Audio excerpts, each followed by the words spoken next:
राम राम दोस्तों। आज मैं भक्त और भगवान की कहानी का लास्ट और चौथा पार्ट सुनाने जा रहा हूँ। और जब हम लोग आए तो अब भक्त बनता है। सदन इन आलोचनाओं की तरफ तनिक भी ध्यान न देकर प्रेम विलह हृदय से प्रभु का नाम स्मरण करता रहा। मामला कचहरी में गया। न्यायाधीश ने के सम्मुख उस दुष्टा स्त्री ने सारी गड़ी बातें कह दी। दृढ़ विश्वास परम भक्त सदन चुपचाप सब सुनता ही रहे और अपने मंगलमय प्रभु की लीला पर मुस्कुराते रहे। दयामय प्रभु की लीला की परीक्षा लेने के लिए नहीं, अपितु अपने हृदय में उनकी अनन्य कृपा और प्रेम वात्सल्य में भरोसा रखते हुए सदन ने चुप रहकर मानो सब कुछ स्वीकार कर लिया है।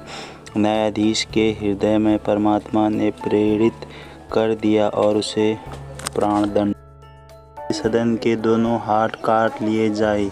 हाथों के कट जाने से गहरी व्यथा हो रही थी। फिर भी यह सोचकर कि किसी पूर्वजन्म के पाप का यह फल है और इसमें भी हरि का साक्षात्कार कर हंसते हुए सदन प्रसन्न चित्त से अपने हृदयेश्वर श्री जगन्नाथ जी के दर्शन के लिए व्याकुल उसी पथ की ओर चल पड़े। भक्त का दुख तो स्वयं भगवान का दुख है।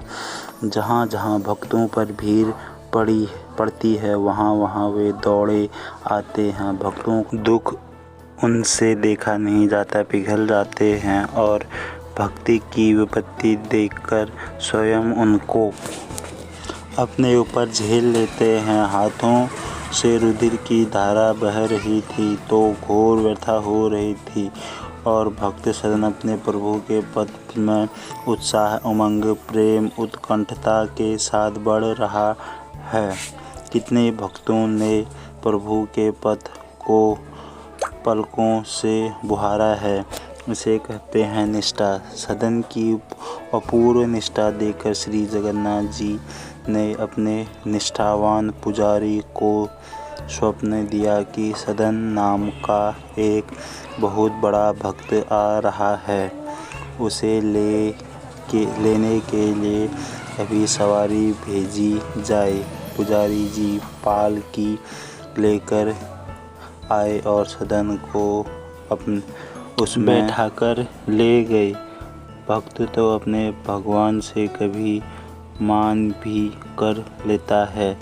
जगन्नाथ जी के सम्मुख जाकर जब सदन ने साष्टांग दंडवत किया तो उनका हृदय प्रेम और उल्लास से पूर्ण था। प्रभु कृपा से उनके हाथ पूर्णतः ठीक हो गए, परंतु उनके मन में यह कौतूहल बना रहा कि पता नहीं मेरे हाथ कैसे और क्यों कटे। एक रात को साक्षात श्री जगन्नाथ जी ने प्रकट होकर कहा, प्यारे सदन, तुम्हारे हाथ जो कटे थे यह तुम्हारे पूर्व जन्म के एक पाप का फल है। तुम पूर्व जन्म में काशी में एक सदाचारी और प्रकांड विद्वान ब्राह्मण थे। एक दिन एक गाय एक कसाई के घेरे से भागी जाती थी। पीछे कसाई दौड़कर आया। उसने तुम्हें पुकारा। तुमने कसाई को जाते हुए भी अपने दोनों हाथों से पकड़कर उस गाय को कसाई को सौंपा। इसी हेतु तुम्हारे दोनों हाथ कटे। इससे तुम्हारा पाप नाश हो गया। यही एक प्रतिबंध था जो तुम्हारे परम सिद्धि पाने से रोके हुए था। वही गाय वह स्त्री है, वह कसाई उसका पति पूर्व जन्म के बदले में ही उसने उसका गला काटा है। वचन कहकर और सदन को पूर्ण प्रेम दान देकर श्री भगवान अंतर्ध्यान हो गए। सदन को आज भगवान के साथ ही भगवान कृपा के भी प्रत्यक्ष दर्शन हो गए। भगवान प्रेम में छके हुए सदन अंत समय तक प्रभु के नाम कीर्तन गुण गान में संलग्न रहे और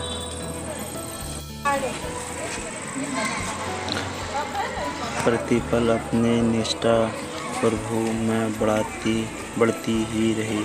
अंत में प्रभु श्री जगन्नाथ के चरणों में ही देह त्याग कर सदा के लिए परमात्मा के परम धाम पधार गए। इस प्रकार हमारी ये कहानी पूरी हो गई और सदन को भी भगवत प्राप्ति हो गई। इसी प्रकार के रोमांचक प्रेरणादायक भक्ति के कहानियों को सुनने के लिए मेरे चैनल को सब्सक्राइब और लाइक कीजिए। धन्यवाद।